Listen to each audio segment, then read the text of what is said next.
as our life is moving ahead, we are moving ahead with our life. We feel that our life is more surrounded with fear.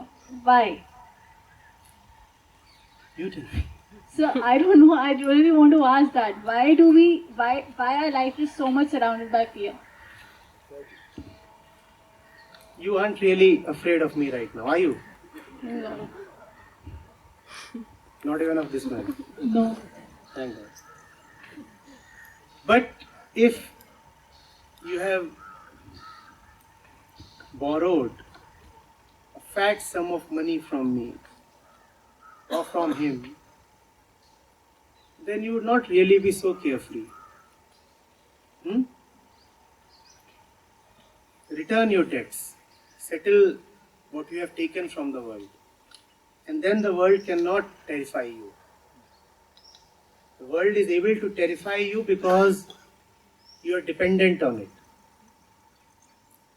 The more you take from the world, the more you will be afraid of it. What is fear? Fear is the thought that you will be reduced, something will be taken away. And of course, when you have taken something from somewhere, then it has to go back. Even if you try to hold on to it, still it will go back. The thought of this going back is called fear. And this going back will happen. Ultimately, you will lose what is not yours. So the way is to simply return whatever you have taken. Just return. For that, you will have to know what all you have taken. And in knowing what you have taken from the world, incidentally, you will also come to know what is originally and rightfully yours, that nobody can take away. What all have you taken from the world? So our life is totally dependent on the nature, on the world. So I cannot count things which I have borrowed from the world on my fingers. If you don't count them, then you will remain in fear. So I should start counting them. Yes. Thank you, sir. You should really start seeing in what all ways you further your own dependency. And whenever you are being dependent, you are just exposing yourself to slavery. Reduce your needs. Reduce your dependencies. The more you ask from others, the more you are giving them the right to interfere in your life. So ask less and less. See how nicely you can manage on your own. And even when you have to take something from others, take either in love or take in a way where the taking is not very significant. Thank you, sir. You don't want to talk too much about it, eh? It seems. Again and again you are saying thank you to me. I would just say that, sir, I should start counting what I have taken. So, reduce my fear. That's what I can do right now. That's the thing with real spiritual answers. You can ask a nice question, but when the answer comes, it is so threatening that you say, no, thank you. Enough. No more. I'm joking, as I always do.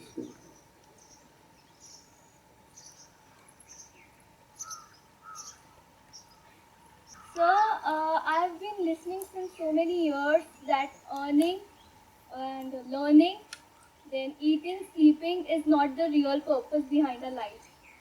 So I started analyzing within myself that what's the real purpose behind my life. And I came to the conclusion that I'm a happy-go-lucky person, and being with people and keeping people happy and laughing along with them should keep me happy. I did that.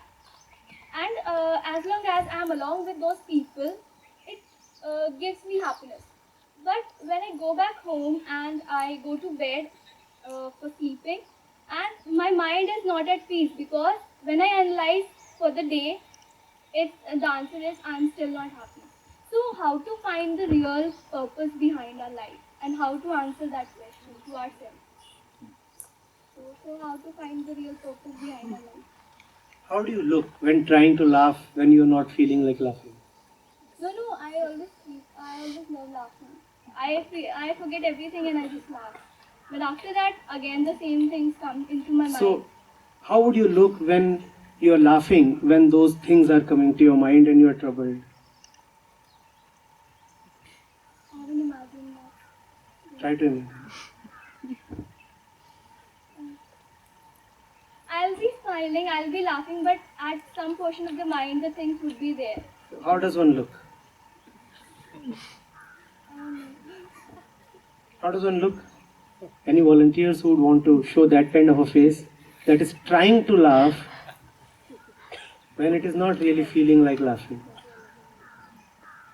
Huh? Why we all know those faces? They are on our Facebook profiles. Those faces are called our DPs, aren't they? Attempting to laugh forcibly, pasting some smile on yourself.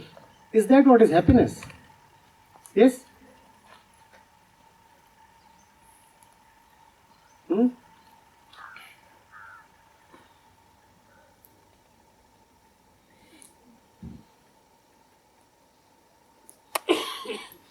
We know, we just know that this won't work.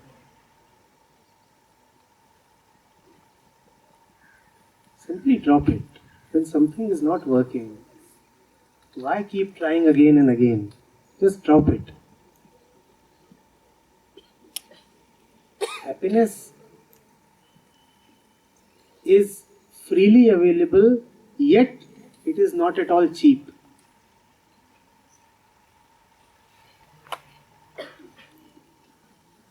It is not something of exhibition. It is not something that you can obtain from outside. It is not something that you can be tutored in.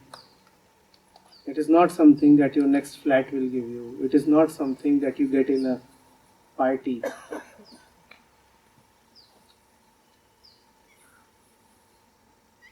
If you really find happiness in a party, then you have brought that happiness to that party. It is not that the party is giving you that happiness. But we believe that just as there are chaat and samosa stalls at weddings, similarly there are happiness and love stalls. So you can go and ask for a pattal. If at all you get happiness gulab jamuns, it is because you are carrying them with you from your home. You didn't get them at the wedding. They are never sold or distributed.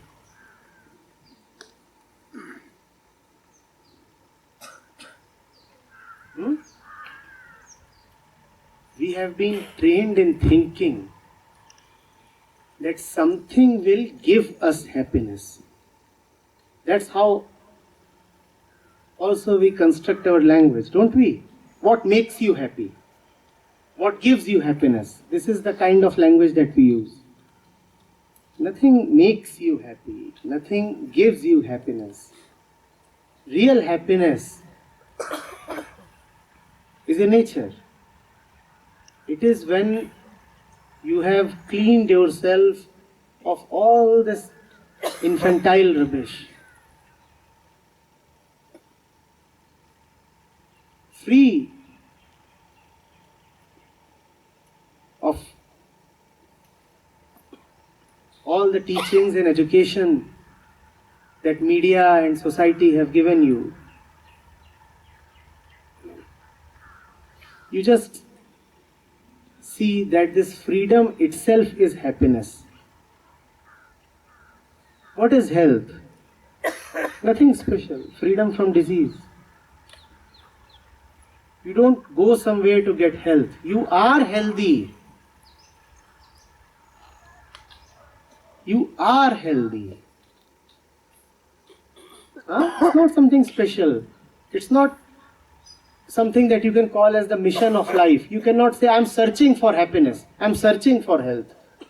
If you search too much, you will only get virus and bacteria. You can search for disease, but you cannot search for health. But we all have this idea, right? Let me find happiness somewhere. Maybe in a shopping mall, maybe in the next movie.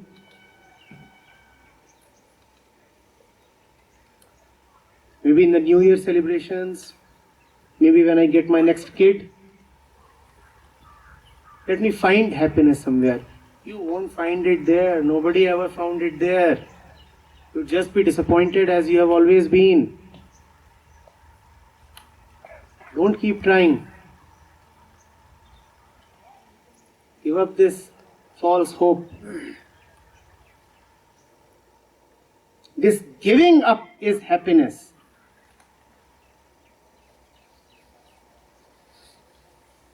Giving up is not scary.